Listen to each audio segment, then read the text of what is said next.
Okay, today we're going to learn a new type of annuities, that is continuously payable annuities. This is a very special type of annuities because you are unlikely to see them in the real life, uh, because in real life, hardly anything is payable continuously. But from chapter 1, we did study force of interest. That's because it is a limit case when the number of compounding goes to infinity. That makes this chapter or this section 2.4 also interesting, at least from a theoretical point of view. So here, the discounting, or the when you discount the payment back to the starting point 0, what you apply is force of interest, right? So previously we apply compound interest when we discount, let's say, the payment at the end of 1 year to 0, right? We just need to times by the discount factor V. But here we apply force of interest, and let's take a look at definition first. A continuously payable annuity is an instrument, or is an annuity that pays $1 continuously up to time n. So here the meaning of $1 is over 1 year. So here is time 0, here's 1, here's 2. Of course, it goes all the way to year n.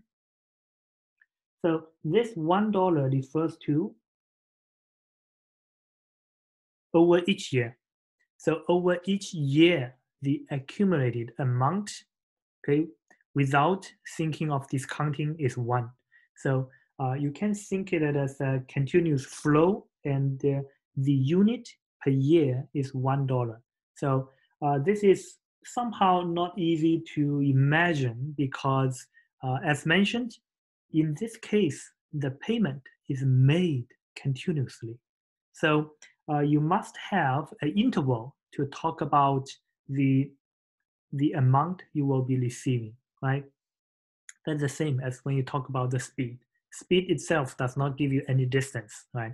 So if you see, currently I'm traveling at 65 miles per hour, I need a certain amount of time, let's say 1 hour, to calculate how many miles I will travel, right, at this speed. The same idea here is we also need a period of time to discuss how many dollars will I receive. So here the unit is, if you talk about 1 year, you will get $1. In my car speed example, it is for every hour I will travel 65 miles. So here, for each year, I will get $1. But of course, the entire dollar is received, continuously. So some portion will receive earlier, some portion will be received later. So you will need to apply different discounting factor in order to get everything back to 0. So that is the tough part. So here we do have the usual formula. First, here is the notation. Remember, we always use A to denote present value. So whenever you see A, is a present value, okay? And without anything, it is annuity immediate. So you have A for annuity immediate, okay? Sometimes people may skip this I. And also, if you put double dots, so A double dot angle N is the annuity due. And here we have continuously payable. For continuously, you put a bar or overline on top. And you pronounce it as A bar angle N. A bar is A bar here. Angle N stands for here. This is a notation, and I directly give you the result is 1 minus V to the nth power divided by delta. Delta is the force of interest. And it has this nice formula, which comes from this easy result, right? On the left-hand side is the accumulated value if you use simple interest. On the right-hand side is when you apply the force of interest, right? Both for 1 year, and from there we can easily calculate delta from I, which is log of 1 plus I, okay? So recall from the last review that this is 1 minus V to the nth divided by I, and the annuity due, you divide by D. Again, D is the initial of due, and here we divided by delta because we are considering continuously payable annuities, and the delta is the force of interest. So everything makes sense, or somehow relatively easy for you to memorize. I do give you a quick note to help you understand what it means when you have continuously payable annuities. So let's say this is the setup, okay? The rate is $1 per year. What it implies is you can think this $1 as the speed here, okay? And of course, speed itself does not give you the distance. So here, $1 itself does not give you the amount. You need time to get the amount. So you can somehow think this as dollar per year. So think this one, the unit is dollar per year. So in order to know the exact amount I will earn, you need to tell me the time, which is, here is delta t. From t to t plus delta t, the time distance is delta t. So I use my speed, the payment speed 1 times the time delta t to get the amount of payment, okay? Here is a rather quick proof. Let's say whether you understand. If you don't understand, that's okay. Basically, we have payment from time 0 to time n, okay?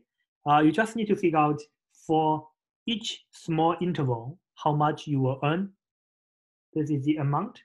So what it means is this. So assume I'm at t, I'm looking forward for a tiny period called t plus delta t. So this is delta t. So obviously within this little time, the amount I will be receiving is 1 times delta t, right? So everything inside the bracket, 1 times delta t will be the annuity payment from small t to t plus delta t. Now I need to discount back to time 0. So let's say I use the left endpoint. Okay, some may wonder, why do I use the right endpoint? You can. That is another result which will converge eventually to the same thing. So here I use the discount time at time t. So that is why I have v to the t, okay, as the discounting factor, okay. Now I have t running from small 0, from 0 to small n, because everything is paid continuously. So I'm not doing summation. The limit of summation is integral. Hopefully that is something you studied before in calculus. If not, again, that is okay. You just treat this as somehow a formula. From this formula, you can easily calculate this result. That's because you need to do the antiderivative, right? This is somehow you can write this as if you want, you can write it in exponential form, okay? So I can write it as exponential of log dt, which becomes e of t times log of v, okay? From there, you should know the antiderivative of it, right? Again, this is a little extra. I don't see textbook is actually doing it. So given that is the case, let's use this space to do this derivatives. I thought that is actual. So remember, I could write this as exponential of t times log v. So here I'm trying to find the antiderivative of this thing. It is exponential, so it becomes itself. Okay, but I also need to apply the chain rule, right? If I apply chain rule, it will stay as exponential, but on top I will have the other one. So I need to divide back, right? So that is the antiderivative of this entire thing. By the way, if you are not sure, you can check. The outside function is an exponential function. And when you differentiate an exponential function, you get exactly the same function. Okay? The inside is t times log of v. Log of v is a constant, right? And you see the integrand is exactly this guy. So that's why my antiderivative is this function divided by log of v. Again, log of v here is a constant. Okay, obviously this is a definite integral from 0 to n. When I plug in 0, I will get 1. When I plug in n, I will get v to the n. I'm putting in the back, minus 1 log of v. Obviously, v is something less than 1, so log v is negative. So I'm going to switch the sign for both of them. Okay. Log of v is, so keep writing down here, 1 minus n to v to the nth. V is 1 divided by 1 plus I. So this becomes log 1 plus I. And from the previous slide, we know log 1 plus I is exactly delta. So this is how I get the formula inside the box. Okay. Since the textbook lists this proof, so I would say this may be required for you to know how to find the antiderivative of this result or how to do the definite integral. Here I actually put one slide of explanation to show you why the present value is given by that integral. So I would suggest you to take a look to on this slide. This is definitely extra. Okay, for those who have more advanced knowledge on calculus, this shouldn't be a difficulty, for you to understand. But I think most of you only took calculus 1, meaning you may not study how you define the integral or the Riemann integral. So this is optional. So I leave this as optional. Meaning if you don't understand anything from this slide, it is okay. What it really matters is this formula. As long as you know how to apply this formula, it's enough. So that's why we will look at example 2.7. It's on page 39. So if you have the textbook, go to 39. 2.7 says a bank makes payments continuously at a rate of 400 per year. So the most important thing is continuously, right? Continuously at the rate 400. The payments are made between times 5 and 7 years. Find the present value of these payments at time 2 years using annual effective rate of discount of 4%.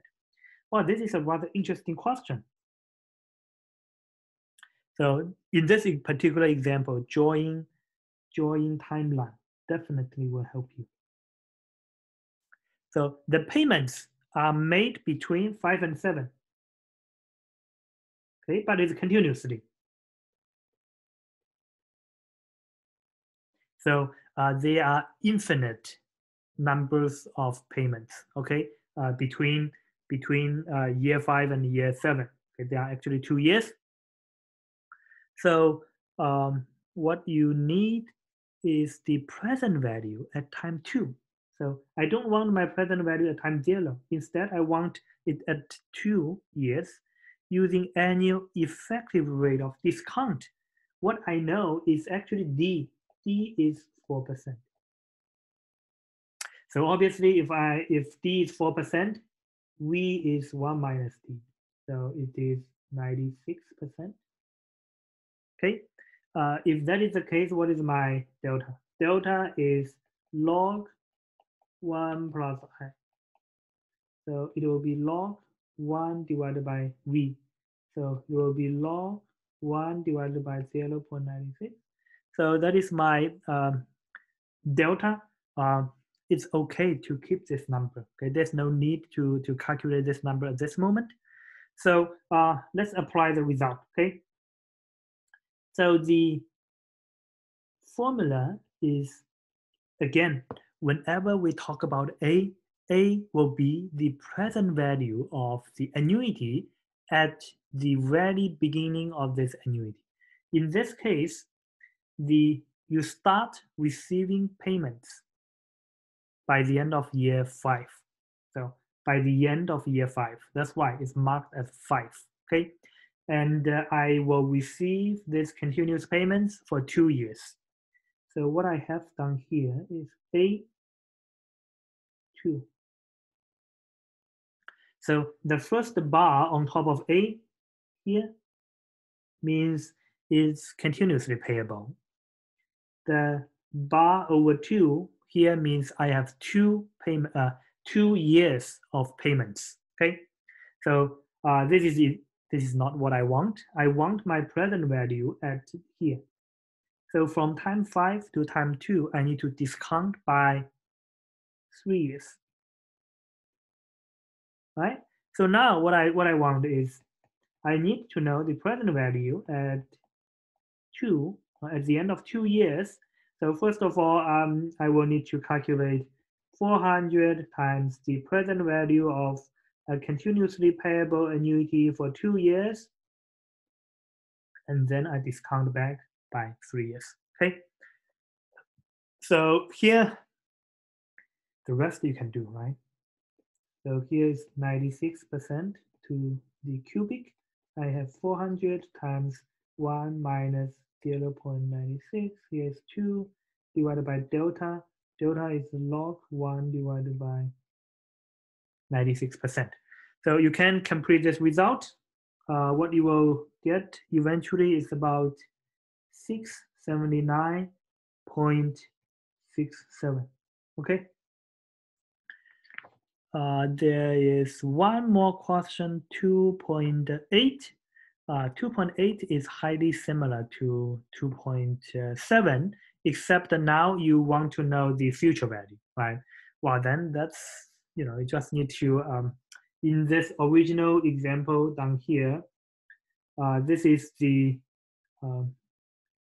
present value. If you are looking for the future value, so you should know the notation, right? So first of all, notation will be S bar over n angle I will be 1 plus I to the n times. So you see this formula is same, between the corresponding future value and the corresponding present value. It's always the same AVF, right? Which means at this time, this value is referred to at time n. Okay, and for the, let me erase everything down here. So this present value is the value at time 0. So in example 2.8, you want to calculate the future value. I leave that to you. It's basically the same question, except now we want everything to be at the future time.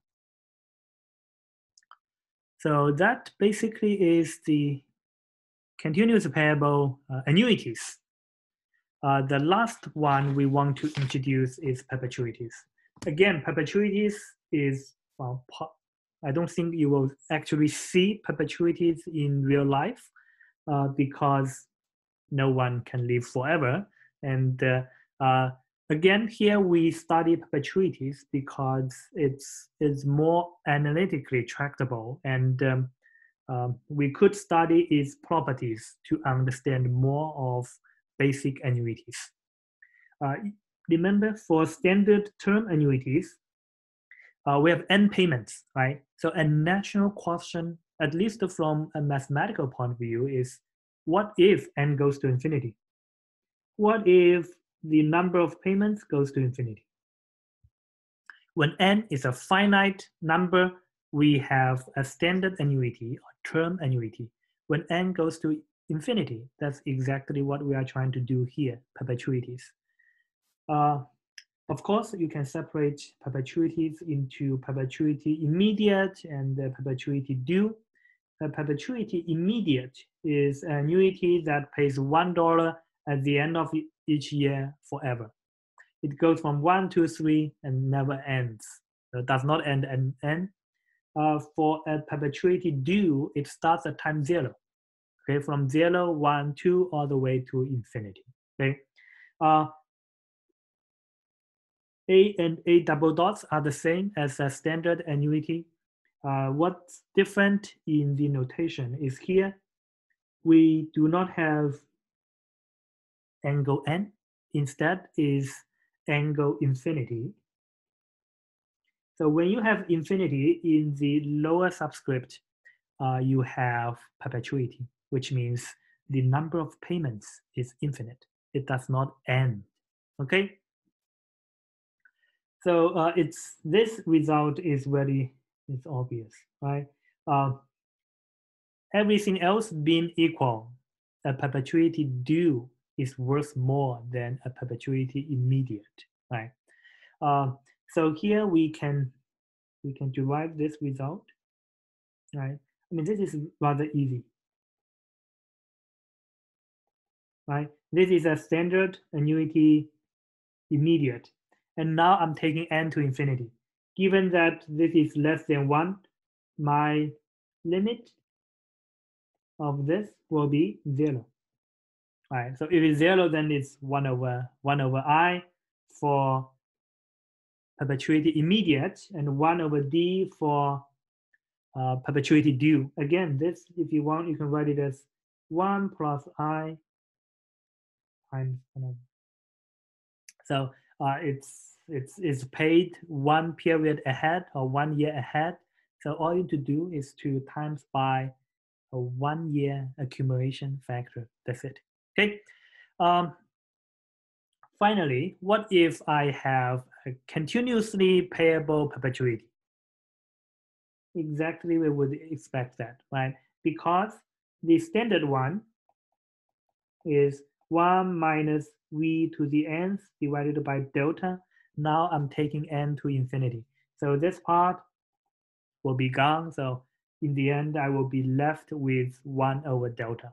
So if we study perpetuities, everything actually becomes easier, a lot easier, right? The numerator is 1, and denominator is, if you study immediate, is I. If you study due, is D. If you study continuous, is delta, right? So I think everything makes easy sense. Examples. We also have 2 examples from the textbook. 2.9. As determine the present value of payments of $5 to be made at the end of each year starting this year. The payments continue forever. The annual effective interest rate is 8%. Okay. So first of all, it says payments continue forever. So it's a perpetuity. And the payments are made at the end of each year. So it's a perpetuity immediate. And the interest rate is 8%. So the amount of payment is $5. So what we are trying to calculate is 5 times A bar, not A bar, It's A because it's perpetuity immediate, but it's infinite down here. So the formula will be 1 divided by I, because it's it's a perpetuity immediate. So I'm dividing by I. So it's 5 over 0.08. So we can easily calculate the result. Perpetuity due is the next example, 2.10. Here I know my effective interest rate is 4%. The present value of payments of $100 to be made at the beginning of each year. Beginning of each year, starting now, payments continue forever. So the present value will be the amount of payment, 100 times by, it is an annuity due, so I put double dots. And since it's perpetuity, I will need infinity. So 1 over D, because it's a perpetuity due, and the D is nothing but I divided by 1 plus I.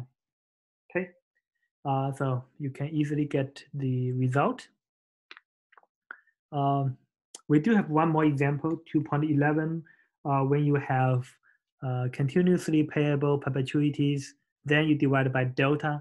So in that case, my I is 7%, so I need to calculate delta by log 1 plus I, right? And I know the payments are, each payment is $25, so 25 divided by this delta. So it's very easy to calculate the result. By the way, I always mention that you can do this, right? So which means this will be the first payment discount back is V. The second payment discount back is 2. The third one is 3. It just goes forever, right? So you should be able to get the result. I think I will end here for the annuities.